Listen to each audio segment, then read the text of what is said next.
bakit dami tayong worries? Because we don't call upon the name of the Lord. We are always dependent on our own name. No, we come to God because we know that His name is powerful. Amen po? Kaya people were clamoring after Him. Bakit? Because there is power in the name of the Lord.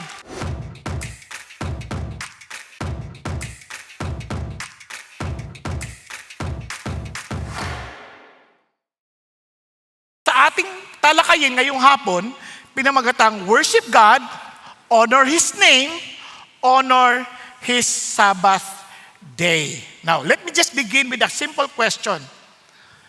Ano bang nire-represent ng pangalan mo? Kunyari, ano po ang pangalan ninyo nga? Baby. Ano nire-represent niyan? Baby. Yung totoo yung pangalan, what does it represent? Di ba? Kasi alam nyo, ang pangalan ay napakahalaga sa atin. Kasi it represents what? Our reputation. Tama? It represents our identity. It represents our history. Now, may ito pa ako isang tanong sa inyo. Bakit importante? Kasi we represent the Lord. Remember, we represent the Lord. Kaya nga, you shall not use the name of the Lord in vain because we represent the Lord. Now, ito naman. Now, ano talaga ang inaasahan mo sa buhay? What are you really depending on to live? Saan ka talaga umaasa? Lahat tayo laging may inaasahan sa buhay. Di ba? Kaya ho ang pagsamba, kaya ko tinanong ito, kasi hindi lang ho sa pagsasalita natin, hindi lang sa ating pag-awit, it is how we live and what we trust. Kung ano yung ating papantay na bubuhay at ano yung ating pinagtitiwalaan. Naunawaan? Sa lahat ng bagay, ipinapahayag natin yan. Kaya simulan natin. Honor His name.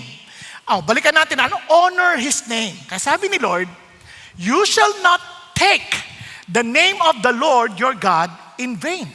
For the Lord will not leave him unpunished who takes His name in vain. Isa-isahin natin. The name of the Lord. It represents His character, His authority, and His presence. Tama? At alam niyo ba, because it represents His character, kitang-kita mo kung anong klaseng Diyos siya. Kaya sabi niya, the Lord, L-O-R-D in capital, I am the same yesterday, today, and forever because I'm self-sufficient. Parang I am always present. Yun ang idea niya. Kaya kasi Yahweh, I am always present. Di ba?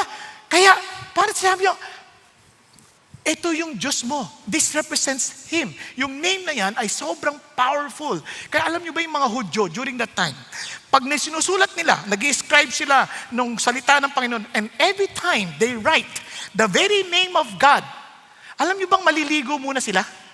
At tatayo, maliligo, at magpapalit ng ballpen.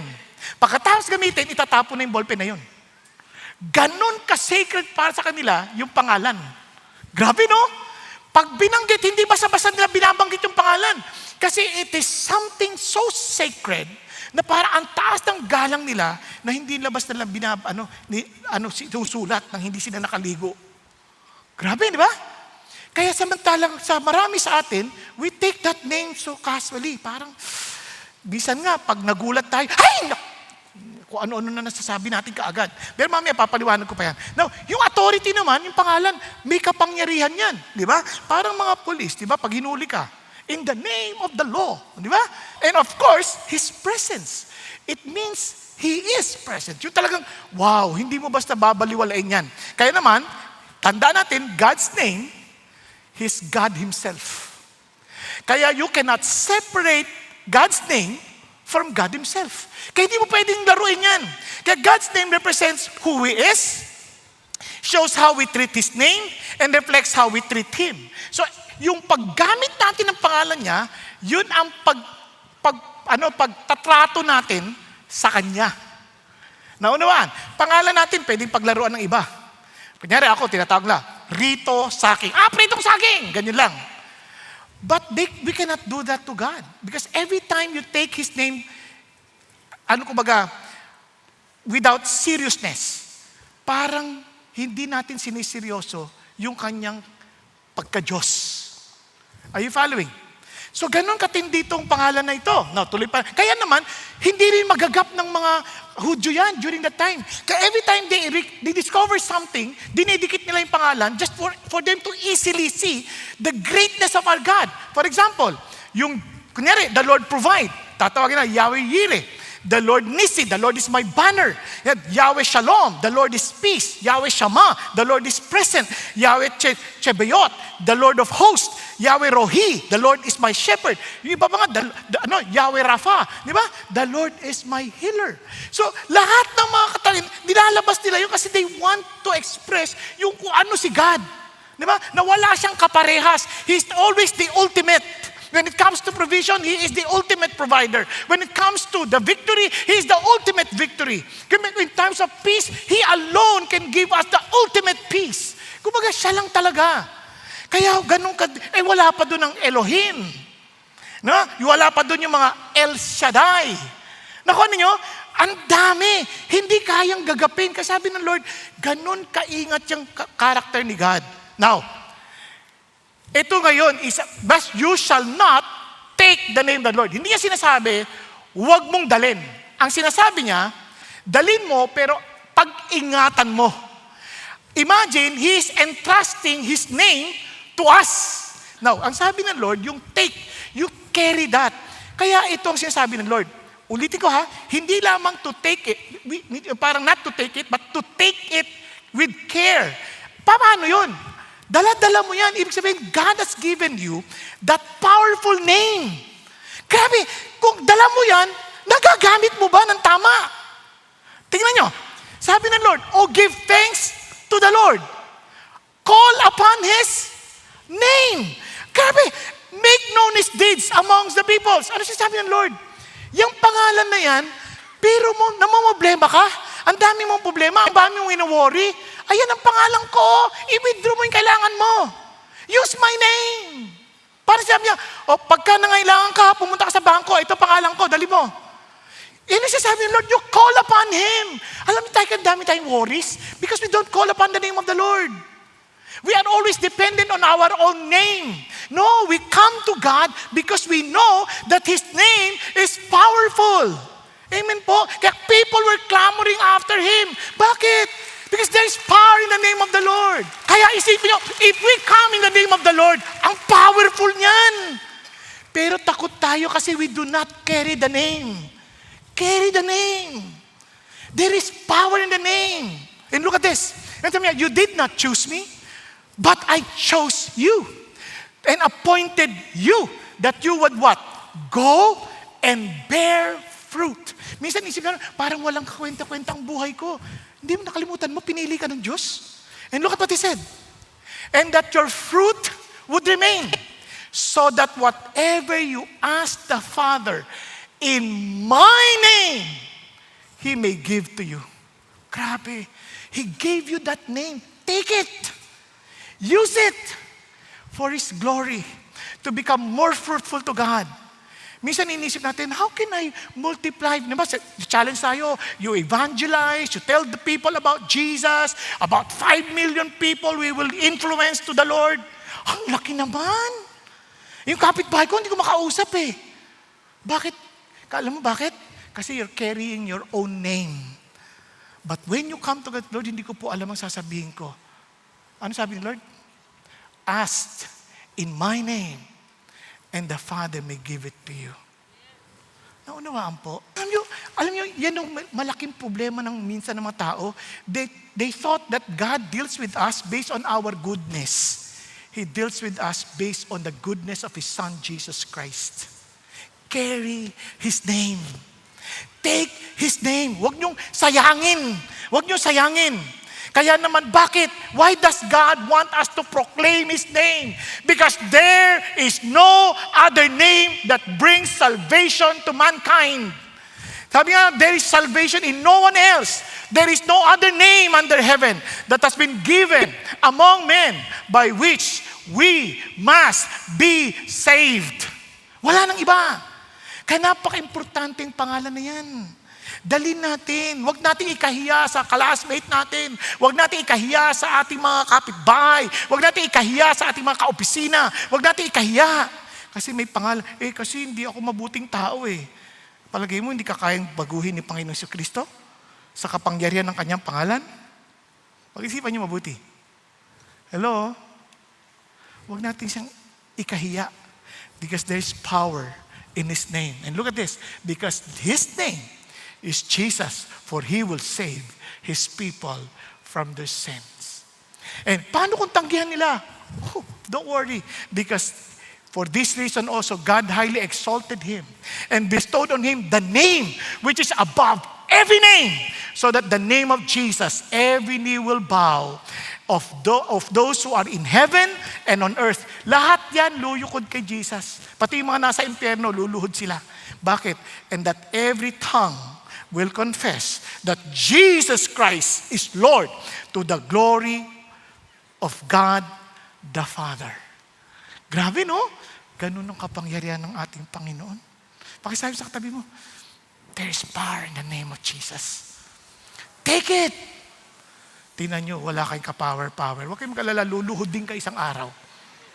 There is power. Yung iba naman, ganyan lang. Alam nyo, hindi nyo kilala yung pangalan eh. Pag kilala nyo yung pangalan, hindi kayo matatakot. Naunawaan? Kaya sinasabi ko na sa inyo, this is not about being religious. It is knowing what the name we carry, the power of the name we carry. Now, if God's name has weight in your life, you will not treat it casually and you will not keep it silent. Tama? So, balikan natin ulit. Dito tayo. And shall not take the name of the Lord, your God, in vain. Ano ba ibig sabihin ng in vain? Ang ibig sabihin ng in vain is empty, weightless, without meaning. Yung parang walang dating, walang bigat. Yan. Parang to take the name of God, sabi ni James Stoker, is to use it without reality. Parang pag in vain, parang walang katotohanan. Yeah? Parang sinasabi mo yung pangalan pero walang katotohanan. Parang alam mo yung 7 sons of Sceva? Nalala niyo yun? Sabi niya, in the name of Jesus whom Paul preached, diba? Sabi ng mga demonyo tuloy, I know Paul, I know Jesus, but who are you? Diba? Walang dating walang kapangyarihan, kaya inatake sila. Kaya minsan ganun tayo eh. Parang dala-dala natin pangalan ni Jesus, pero walang dating, walang power. Diba? Parang pa-Christian lang tayo. Ulit, hindi kayo ito ibang service. Pero parang walang reality ba? Parang kaya ang ayaw ng Lord, yung parang religious lang tayo. Katulad ng bansang Pilipinas. Di ba ang lungkot? Kasi we call ourselves the only Christian country in the Far East. Parang walang dating. Kasi isa tayo sa pinakakorap na bayan. Pag-isipan ninyo. Noong 1997, if I'm not mistaken, naglabas ng aklat, When America Told the Truth. Sabi niya, America has no future. Kasi 7 out of 10 Americans began to cheat sa exams. Sabi ko, umiyak talaga ako, nabasa ko yun. Sabi ko, Lord, kami sa 10 estudyante, 11 nagongopya. Kasama teacher. Di ba? Pag-isipan niyo mabuti. Tapos paano na yun kung sila 7, wala nang pag-asa? Paano pa kami? Kaya umaasa kayo na magbabago yung bayan. Hanggat hindi totoo si Jesus sa atin, walang aasahan sa atin. Kasi kung dala natin yung pangalan at totoo, masipag tayo para sa Diyos eh. Tama ba? Tingnan niyo ng katabi niyo, tinutulugan lang, pinag-uusapan natin si Jesus. Halimbawa lang. Just to show us we have no respect for the Lord. Kasi kung tayo yun, at noong panahon namin, yung tinatag na CAT, yung Citizen Army Training, di ba? Yung ROTC, nakatayo kami kahit hirap na init-init. Di ba? Dala-dala yung baril namin kunwari. Tapos pasa mo siya dahil sa presidente. Ayan na. Di ba? Diretso. Tayo, Diyos. May likha ng langit at lupa. Tutulugan lang natin. may sinasabi, so hindi tayo seryoso. We do not really care what his instructions, his instructions are. We don't really care if there's something that we need to do. Kasi we don't really care. Sa isip lang natin, parang, okay lang yan. Bahala siya sa buhay niya. Ganun lang yan eh. Pero sa totoo lang, hindi ako takot sa ganyang bagay. Alam mo bakit? Hindi naman akong mapapanis eh. Sabi ng Lord, He will punish those who take His name in vain. Lahat tayo haharap sa Diyos. Mami, papaliwanag sa paano ginagawa ng Diyos yun. Pero magugulat kayo. Hindi nakakalimot si God. Kaya nga, whenever we use God's name insignificantly, we are calling Him insignificant. Hindi siya ganun kahalaga. Kaya nga, do not take my name in vain. Nasasabi lang, in other words, do not treat me as meaningless. Huwag niyo akong tratuhin na parang wala akong halaga. Naunawaan? As a servant of the Lord, I don't want Him to be meaningless. Kaya nga paano ba natin ginagawa? Using God's name to insult.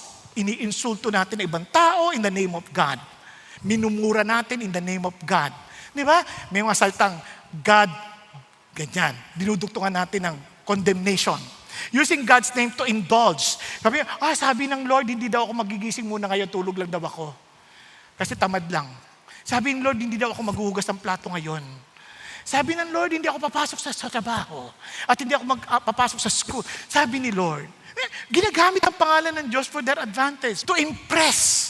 Parang sabi, wow, too close to God. And using God's name impulsively. Wow, parang walang pag-iisip. Kaya mga ganong salita na parang hindi iniisip talaga si God. You see, friends, we don't just misuse God's name with our lips, we misuse it with our lives. Look at what He said. They profess to know God, but by their deeds, they deny Him. You see, God's name is not just a word. It carries His glory, it carries His authority, it carries His worth. Kaya nga, to take God's name in vain is to live as if God has no weight in your life. Yung bang hindi siya importante. Kaya nga sabi ni Paul, whatever you do or did, do all in the name of the Lord Jesus, giving thanks to God, to Him, to God the Father. Tuloy pa rin natin. Kasi ito niya, you shall not take the name of the Lord, will not leave Him unpunished who takes His name in vain. Amazing. You see, God is not cruel, but because God is holy, sabi niya, His name is not ordinary. It should not be taken without weight, without seriousness. Kasi sabi ng Lord, may kaparusahan talaga eh. God will not leave anyone who takes His name lightly unpunished. And kahabagan tayo ng Diyos. And I pray na tayo pong lahat ay talagang magsisi. And I praise God. Hindi natapos ang kwento. We, in one way or another, we took the name of the Lord in vain. And you know what? God took all that punishment to Himself, but He was pierced for our transgressions. He was crushed for our iniquities. The chastening of our well-being fell upon Jesus. So what does it mean to honor His name? Para hindi na tayo maparusahan, no? Kinuha na lang ni Jesus. So anong ibig sabihin na ngayon to? Paano natin siya i-honor? Then revere Him. Ascribe to the Lord the glory to His name. Kaya never forget to ascribe to the Lord what is due Him. And represent His name. Everyone who names the name of the Lord is to abstain from wickedness. Remember who you are. You are no longer Renato. You are now the representative of Jesus. You are no longer, ano pangalan ninyo? Liza. You're no longer Lisa. You're now representative of Jesus. Forget about yourself. I've been crucified with Christ. It is no longer I who live, but Christ who lives in me. Amen? Kaya we need to rely on His name. Lord, hindi ko to kaya. I am weak. I cannot overcome this. I am weak, but you are strong. Kasi ikaw lang, kung I can trust you with my salvation, I can trust you with the small things in my life. Because your name has power. There is strength, there is power, and there is hope. You see, friends, worship is not only about how we represent God, but it's also about how we rely on Him. Kaya nga, honor His Sabbath day. Now, tingnan natin sandali. Remember the Sabbath day to keep it holy. Yun ang sabi ng Lord.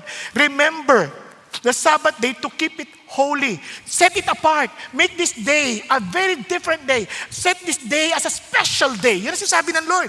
So, anong ibig sabihin nun? When you say remember, it's not only to recall. It means to observe, to prioritize, to set apart. Talagang ihiwalay mo yun. Di ba? Ihiwalay mo talaga yon. Ang sabi ng Lord, so anong kailangan mo remember? That in that Sabbath day, you remember that there is a God who is the Lord of all because He's the one instructing you to take a Sabbath. Mamaya papaliwanag ko ano yung Sabbath. Then you have to remember that He is sovereign. He is all-powerful. Because you will not take that Sabbath seriously if you don't know God who is sovereign. That He is the Lord of our time. That He is our ultimate provider. That God is good. God knows knows and wants what is best for us. And God wants us to trust and obey Him. Talaga? Yes. Bakit? Ano ba dapat natin gawin sa Sabbath? Ito yung pinagagawa niya. 6 days. You shall labor and do all your work. You see, God wants us to work. Work is good. Work is a blessing from the Lord. If you don't work, you're not supposed to be eating. Tama? So, yun nasabi ng Diyos eh. But, sabi ng Lord, but after 6 days of work, ano sabi ng Lord? But the 7th day is a Sabbath of the Lord your God. Yung word na Sabbath, you have to cease from working. Stop working. Make it just between you and me. Kasi sabi niya, it is of the Lord your God. In it, you shall not do any work. Yun ang ibig sabihin ng Sabbath. It is not about the day. It is about wala kang gagawin. You and your sons, your daughters, your male or female servant, or your cattle, or your sojourner who stays with you. Can you imagine? Lahat, pahinga. Lahat, pahinga. Paano na? Ano na ang negosyo? Ayun nga, nagtitiwala ka ba kay God? Nagtitiwala ka ba ng provision galing kay God? Kaya nung sinabi niya, huwag ka na itigil trabaho, hindi sinasabing tapos na yung trabaho. Ang sinasabi niya, will you trust me on this? I want you to rest. God is protecting not just the productivity, but people. Kasi tingnan niyo your male servant, your daughters, your sons, lahat. Now, tuloy tayo. For in 6 days, the Lord made the heavens and the earth, the sea and all that is in them, and rested on the 7th day. Therefore, the Lord blessed the Sabbath day and made it holy. Wow! Tingnan niyo, hinugot niya sa creation. Bakit niya hinugot sa creation? Kasi yan ang design. Alam niyo bang, itong Sabbath na to, it has nothing to do with the day. Bakit ko sinasabi? Kasi yung Sabbath sa Bible, kasi minsan magtatanong, do you observe Sabbath? Which Sabbath? Yan kasi ang daming Sabbath sa Bible. Na hindi ko na iisa-isahin kasi wala akong merong initial Sabbath, yun yung sa after the creation. Meron yung temporal Sabbath, ito yung sa during the wilderness. Merong festival Sabbath na nagde-celebrate sila ng festival na wala silang gagawin just to celebrate. May agricultural Sabbath. Can you imagine? Business mo, on the 7th year, hindi ka magtatanim. Tapos magtatanim ka ng 8th year, 9th year ka pa mag-aani. O paano yun? Kung hindi ka nagtitiwala sa kapangyarihan ng Diyos, hindi mo magagawa yan. Naunawaan? Sabi niya, and may spiritual Sabbath, mababasa sa Hebrews. Merong millennial Sabbath na mangyayari in the future. May eternal Sabbath where we will find rest forever in the Lord. Kaya ang tawag sa death, sleep. Natutulog, pahinga. Naku ha? Bakit sinasabi ng Diyos sa atin? Now, sabi ng Lord, unang-una, Sabbath was made for whom? For us. And not man for the Sabbath. Why? Based on God's creation and design. Si God, hindi naman niya kailangan magpahinga eh. Kaya He never sleeps, never slumber. Tama? Hindi niya kailangan magpahinga. But He showed us an example para may rhythm ang ating pagkatao because we need rest. Whether we admit that or not, we need rest. Even history supports that. Now, alam niyo ba, nakakatawa, even science, na-observe nila yon. na mayroong pattern, may rhythm ang tao. Ang tiyalog na dito, circaseptan ang tawag. Yung bang about 7th day, kailangan nagre-recuperate yung cells, lahat. May cycle. Naobserbahan nila yon. Hindi sila nakadiscover nun. Naobserbahan nila na wow, it supports exactly the idea of God that we need to rest. Diba? So, parang grabe si God. Iniisip niya lagi ang kapakanan natin. So ngayon, hindi issue dito yung araw. Kasi iba, pinagtatalunan pa yung araw. Sa mga Christian kayo, mga pag-aano kayo, Sunday kayo. Hindi totoo yun yung Sunday. Kahit pa sa Acts, they gathered on the first day of the week. Kaya naging Sunday. Kaya nga yung Sunday, it reminds us that Jesus Christ resurrected from creation to redemption. Nasusundan? Now, ito ang amazing part. Nothing to do with the days. Kasi ilang palit na kaya yung kalendaryo natin. Wala na nakakaalam ano talaga yung first day sa atin. Now, bakit ko sinasabi? Kasi sabi ni Paul, hindi na issue yung araw. Tingnan mo, now accept the one who is weak in faith, but not in the purpose of passing judgment on his opinion. One person has faith that he may eat all things, but he who is weak eats vegetables only. Yan. Now, dinugtong niya. One person regards one day above another. Another regards every day alike. Each person must be fully convinced in his own mind. He who observes the day, observes it for the Lord. Sabi ni Paul, huwag na tayo mag-away-away tungkol sa araw. Na dapat ang pagsamba natin, Sabado. Ang Sabat, cease to work. Hindi Sabado. Hindi yon. Ang ibig sabihin ng Sabat, cease to work. Now, kaya sabi naman ni Paul ulit sa Colossians naman, therefore, no one is to act as your judge in regard to food, drink, or in respect to a festival, or a new moon, or a Sabbath day. Kasi magtatalo-talo, bakit hindi kayo Sabado? Bakit hindi kayo Bernes? Wala nang ganon. Things which are a mere shadow of what is to come, but the substance belongs to Christ. Kaya nga, sa Bible, sa totoo lang yung worship nila sa Lord, hindi lang during Saturdays, hindi lang din Sundays. Every day, day by day, in the temple and house to house. Kanya lang, once a week, it's a special day. Special day. Bakit special day? Kasi ang gusto ng Diyos, tayo rin, dapat nagse-celebrate. Ano ang physical body ni Jesus sa lupa? The church, the body of Christ. So that's where we serve one another. Kasi kaya nga ho, yung mga nagvo-volunteer, because that's their gift to the Lord. They want to serve the body. Pero they have time para to meditate on God. Pero kung nagsiserve ka, volunteer ka, just because of your name, para may significance, hindi ka nagsasabat. Nakuha? Andyan pa kayo. Nasusundan niyo ba? Hindi ka mo nagsilingkod sa Diyos, sabat na agad Hindi. Yung kalalagayan ng puso. Tandaan natin yung busyness is one of the greatest enemies of worship. Kaya if you do not schedule worship, kaya remember, it's something intentional. Remember, something else will take its place. Prioritize private and corporate worship. Ba't natin nasabi? Kasi tinan nyo, pagdating ng worship with the corporate, saya-saya, I was glad when they said to me, let us go to the house of the Lord. May ganun pa ba tayong excitement? Katinan nyo, come, let us sing for joy to the Lord. Let us shout joyfully to the rock of our salvation. Let us come before His presence with thanksgiving. Kaya sabi ng Lord, ano sabi ng Lord? Not forsaking our own assembling together. Because we're body. We are the physical body of Christ where you can really apply. Dito ko matututunan how to really love the physical body. Kasi challenge yan. Nakuha? And encouraging one another, and all the more as you see the day drawing near. Naunawaan po. Kaya ho, ang habol ng Panginoon sa atin is that He wants us to trust Him at all times. Friends, ito ang blessing. If because of the Sabbath, you turn your foot from doing your own pleasure on my holy day, kaninong day yan? Kay Lord. And call the Sabbath a delight, the holy day of the Lord, honorable, and honor it, desisting from your own ways, from seeking your own pleasure, and speaking your own word. Imagine, isasantabi mo lahat yun. Parang ganito, if you are so in love with someone, parang you're willing to leave everything behind para masolo mo lang. Sabi niya, ang tagal na nun, hindi ko na maalala yung mga araw na yon. parang wala na akong paggunita ng mga araw na nakaraan. Sobra naman. Kaya alam mo bakit nawala? Wala ka na ring holiday kay Jesus. Kasi once na nabalik yan, I'm telling you, babalik din yan sa kapwa mo na. No? Okay tayo? Babalik tayo. Tapos sabi niya, then you will take delight in the Lord, and I will make you ride on the heights of the earth. I will feed you with the heritage of Jacob your father, for the mouth of the Lord has spoken.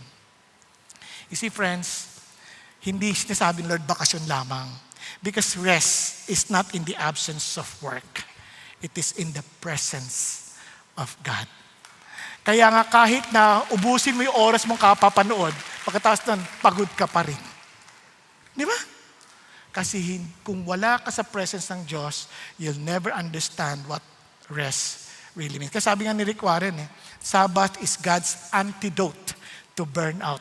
Kaya marami na burnout, hindi nagsasabath So what should we do during Sabbath? And I will end. First, you rest your body. As in rest. He gives to His beloved even in His sleep. Then you have to recharge your emotion. He restores my soul. Kasi yung emotion natin, minsan down na down Okay naman yung katawan, pero yung emotion parang bagsak Kaya nadadamay pati katawan. Tama? At ang pinakamayaga, refocus your spirit. Come, let us worship. Because we need to be connected to the power. Kumbaga lobat na Kailangan mo na isaksak. Kailangan kumonekta ka na sa banal na Diyos, sa banal na Espiritu ng Panginoon. Because if you don't come apart, you will come apart. Nagkakaintindihan? Because many people work all week, rest on Sunday, but never worship. So we turned a holiday to a holiday. And ang lungkot, hindi nila na-enjoy si God. And let me tell you this, what does it profit a man if he gains the whole world and forfeits his soul? Because the issue of Sabbath is not Sabbath. It is the issue of who takes control. See, ang issue ng Sabbath, do you really trust the Lord? Kayo pagod na kayo, hindi nyo alam bakit ka napapagod. Ano sabi ni Jesus? Lali ka. Learn from me, for I'm humble and meek. I don't trust myself, I trust my Father. Learn from me. And I will give you my yoke. Hindi ko sinasabi hindi ka na magtatrabaho, but I will give you the work that is exactly for you. And I will be your farmer. I'll take care of you. And you will find rest. Amen?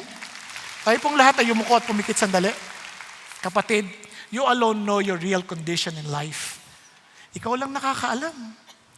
Ikaw lang din nakakaunawa kung anong totoo mong kalalagayan. Marahil, hindi mo maintindihan, Lord, ba't parang hindi ko alam, parang wala akong maliwanag na direksyon. O kaya naman, parang ang bigat ng aking balikat na hindi ko maintindihan. Lord, I need you. And God is telling you now, I'm inviting you to come. Trust me. Trust me first. As you come to me, learn to honor my name. And as you come to me, trust me fully that you may find rest. Don't do beyond what I gave you. My grace is sufficient for you, for the work I have trusted for you to fulfill. Come. Baka naman kaya ka masyadong bagabag, takot, gulong-gulo. Baka hindi ka tuong nagtitiwala sa Diyos. Na parang akala mo ikaw ang may kontrol ng buhay. Si Lord ang may hawak, maging ng kinabukasan. And He wants you to fully trust Him by honoring His name and by spending time with Him. And God is telling you, come on, let's just enjoy a day together. Trust me.